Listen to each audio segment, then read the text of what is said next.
నీ హస్తములు, దేవుడా నీ హస్తములు నాకు అవయవ నిర్మాణము చేసి నన్ను రూపించి ఉన్నను, నీ హస్తాలే నాకు అవయవ నిర్మాణం చేశాయి అన్నాడు. దేవుడే చేశాడా? దేవుడే చేశాడు.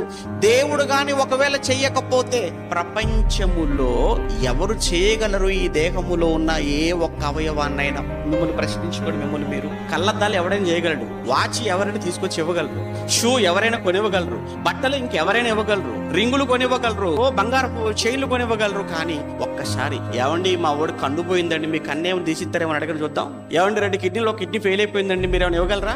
ఇస్తారా? కిడ్నీలు అంటే మార్కెట్లో దొరికేవేంటి? కారు లాగా బైక్ లాగా వెంటనే కొన్ని తీసుకొచ్చి ఇవ్వడానికి దొరకవు. దేహములో ఏ ఒక్క అవయవం కూడా ప్రపంచంలో ఏ ఒక్క మార్కెట్ లో కూడా ఎక్కడ దొరకవు, ఎవడు అమ్మడు. వీటి విలువ ఇప్పుడు ఉండగా ఎవరికి తెలియదు. అందుకే బాగా తాగి తాగి తాగి పెద్ద తాగుబోతాయి ఊరి మీద, లోపల లివర్ని